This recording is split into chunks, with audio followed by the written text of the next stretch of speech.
Welcome to the Deeper Thinking podcast. This is not a celebration of the American Revolution. It is a return to unfinished work. The founding was never clean. It was violent, divided, riddled with contradiction, a civil war among neighbours disguised as a birth of nationhood. The Declaration claimed truths that weren't self-evident. Its power came not from what it proved, but from what it dared to say out loud. This essay is about remembering what the revolution actually was, a rupture, not a consensus. A beginning shaped more by exclusion than inclusion, and yet it opened a door wide enough for others to walk through, those it had ignored, denied, erased. The miracle was not in what it achieved. The miracle was that it held. Citizenship was never meant to be a status. It was meant to be a practice, a tension between freedom and responsibility, between comfort and engagement, between who we were and who we still refuse to become. The revolution is not over. It lives in the stories we tell, the contradictions we carry, and the memory we choose to preserve, especially when it hurts. This is an essay about that memory, not to fix it, not to glorify it, but to name it and ask what it still demands of us. You were told it was a beginning. It was a rupture, not between countries, but between neighbours. In South Carolina and New Jersey, civilians turned on each other. Assassinations, betrayals, violence with no uniform to dignify the dead. This was not a war of distant kings.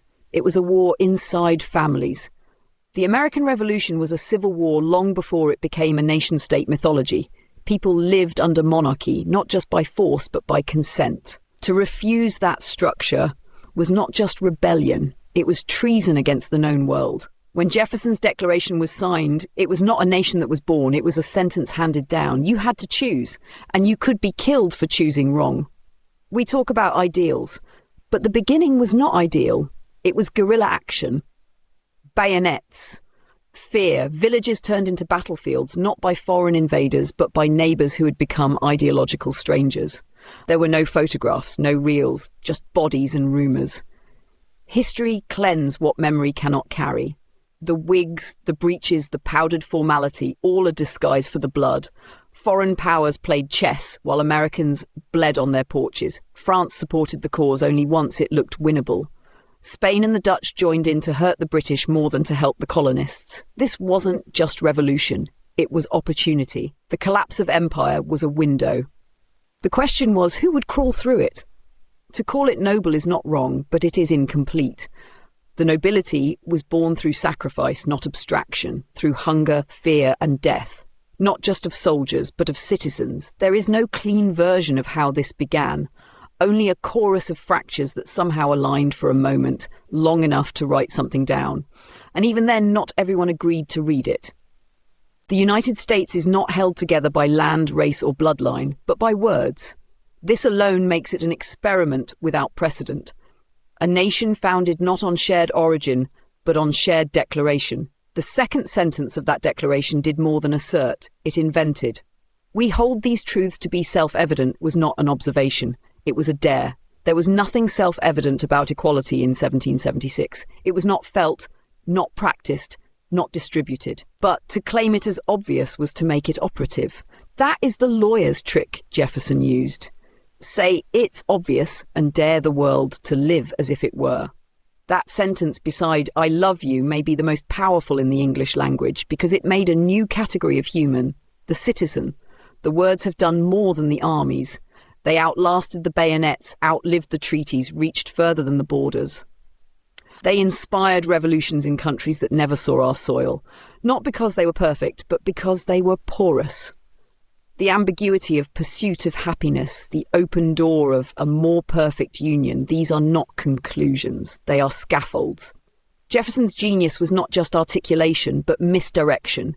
His sentences move like spells, clear enough to rally, vague enough to contain contradiction. They allowed for future correction without promising immediate justice. They excluded women, the poor, enslaved people, and native nations, yet left enough room for them to walk back in later bearing demands.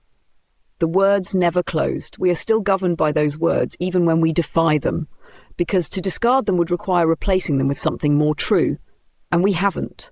They remain the house we live in, not for comfort, but for continuity. And every time we say them out loud, we are re-entering the contract.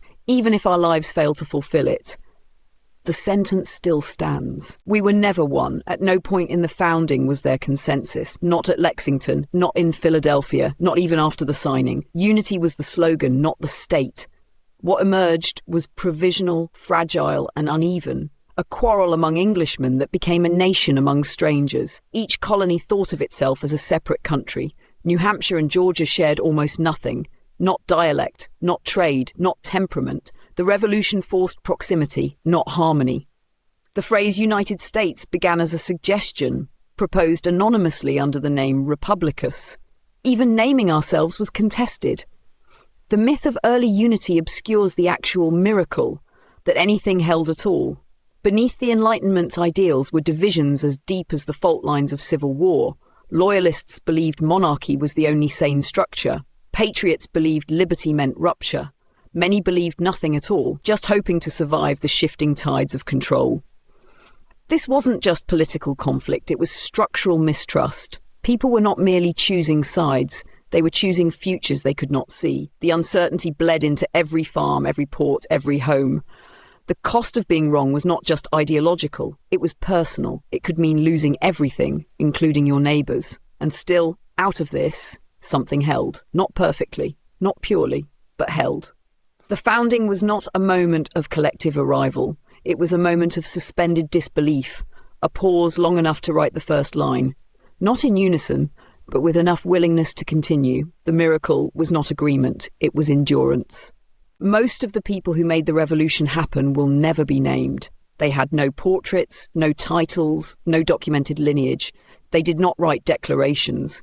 They died on hills, in fields, in silence.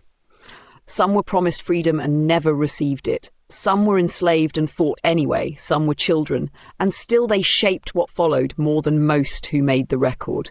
More than 20,000 black individuals fought in the revolution. Most for the British, who offered liberty in exchange for loyalty, though not in good faith. Around 5,000 fought for the American side, believing in a freedom that hadn't yet been made for them. They marched alongside promises that were never fulfilled. They helped build the republic that would deny them for generations. Women, poor farmers, and native peoples occupied every edge of the conflict and rarely its centre. Their stories were not lost. They were never collected. Absence is not erasure. It is the evidence of power. Portraits were painted of 0.01%. The rest held the line with no likeness left behind. They were the infantry of the impossible. In Rhode Island, some black soldiers were promised emancipation. Runaways, outlaws, property in the eyes of the law. They stood at Redoubt No. 10 with Lafayette's men, rushing into bayonets, cannon fire, and history. Their names rarely appear in textbooks. Their presence is what made victory possible. Without them, the revolution stalls. Without them, there is no arc. To tell the story only from the top is to miss the shape entirely. There was no single voice, no single motive. The revolution was a chorus, and every voice mattered. The greatness of the cause is not in its purity, but in the cacophony it carried. In who was allowed in and who insisted on entering anyway, even when the door wasn't opened for them. There is a house where universal rights were written, and people were owned inside it. This is not a contradiction to be resolved. It is the architecture of the nation. Jefferson knew slavery was wrong. He said so, compared it to holding a wolf by the ears, but he never let go. Others around him did. His cousin, his neighbour. He chose not to. That is part of the story. The brilliance of his words cannot excuse the weight of his actions. The same pen that wrote "all men are created equal" signed orders of property, perpetuating a system he admitted was immoral. He bought statues and wine while men, women and children laboured without freedom under his roof. The rhetoric soared. The reality stayed chained. The revolution allowed a form of progress, but it also codified hypocrisy. Slavery was not incidental to the founding. It was embedded in it, not only in the South. The North had its share. Societies with slaves, if not slave societies, no region was untouched. The freedom declared was selective, and those excluded knew it immediately. Later generations tried to justify what the founders would not: scientific racism, moral distortion, inherited lies dressed as tradition. But at the time, the founders were clear. It was indefensible. They simply chose not to undo it. That choice has echoed for centuries, and it was not born of ignorance. It was born of convenience. To reckon with this is not to desecrate the founding. It is to enter it honestly, to sit in the room where freedom was theorized and remember who wasn't allowed to speak. The power of the story is not in making it clean. It is in letting it stay stained and still asking what it demands of us. Truth is not threatened by discomfort. It begins there. Stories are not decorations. They are engines. They carry what law forgets, what memory erodes, what ideology refuses to see. A good story does not settle. It holds contradiction in place long enough to feel it. In the telling of the revolution, that means keeping the myths close enough to admire, but far enough to question. It means letting complexity interrupt the script. Heroism is not perfection. The Greeks never said it was. Achilles had his heel, his rage, his ruin. George Washington lost battles, made reckless choices, charged into fights that risked everything. He also surrendered power twice. That act alone changed history. But he was not a statue. He was a man full of error. And the story is stronger for showing both. The same is true for Jefferson, Adams, Hamilton, Franklin. The strengths that built the country existed alongside the flaws that fractured it. To tell one without the other is propaganda. To tell both is history. And history, at its best, doesn't resolve. It complicates. It gives the reader room to breathe, and the subject room to be fully human. Storytelling is not about agreement, it's about invitation. One person may walk through the front door of the revolution, another may climb through the window. Some find themselves in the footnotes, in the margins, in the shadows behind the celebrated figures. All of them belong. A good story is a house with many doors. What matters is that you enter. We don't need to impose meaning. We need to tell the truth well enough for meaning to arise. No neon signs, no manipulation. Just the story, complicated and open, letting each person carry from it what they can. History doesn't preach, it rhymes. The work is not to declare what it means, but to tell it so carefully that the resonance cannot be ignored. The revolution did not end with a surrender. It began again with every generation that followed. The phrase pursuit of happiness was never meant as a passive condition. It was an obligation. A call to participate in something larger than oneself, not through consumption, through curiosity, through work, through the willingness to engage where it hurts. To be a citizen was never meant to be a title. It was a practice.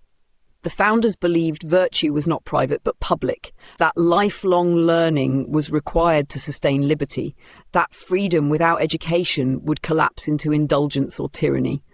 Citizenship was not self-expression. It was service, and it still is. Most Americans are not taught this. They are taught rights, not responsibilities. They are taught that freedom is choice, but not that it is tethered to care. That what we want is always in tension with what we need. That disagreement is not dysfunction, but design. That to love this country is to demand more of it, not less. Public service does not begin at the presidency. It begins on school boards, in town halls, in volunteer hours no one tracks. Washington's greatest act was not leading the army. It was resigning, stepping away from power, making space for process to replace personality. That is the civic imagination we were given, the one we have not yet fulfilled.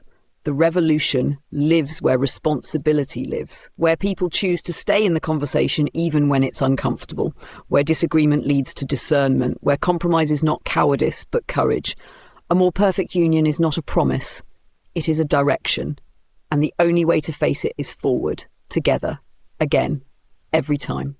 There is no them. That has always been the lie. The simplest trick in the authoritarian's handbook: find a scapegoat, point divide, turn neighbour against neighbour, reduce the country to a binary, make complexity look like weakness, convince people that difference is danger. But it's never been true. Not in our founding, not in our survival. The revolution was never the work of a single perspective.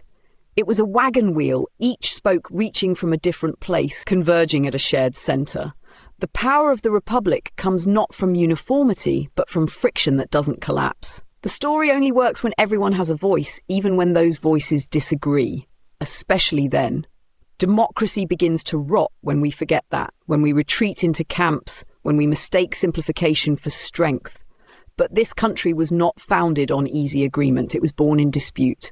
forged through layered negotiations, fragile truces, and shared commitments that barely held. And they held not because of sameness, but because people stayed in the room. Pluralism is not a modern luxury. It is an original condition. The Declaration excluded nearly everyone.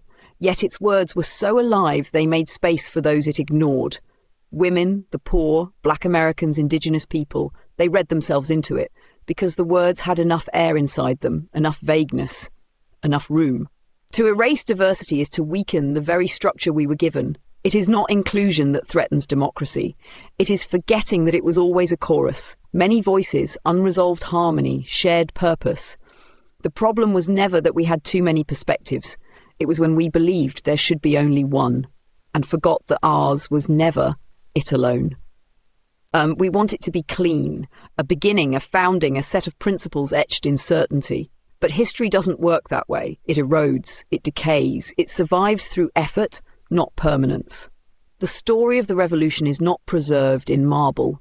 It is carried by those who choose to remember, even when it's uncomfortable, even when it's forgotten by others. The danger is not disagreement. The danger is forgetting. Forgetting that it was long, violent, messy, that it wasn't inevitable.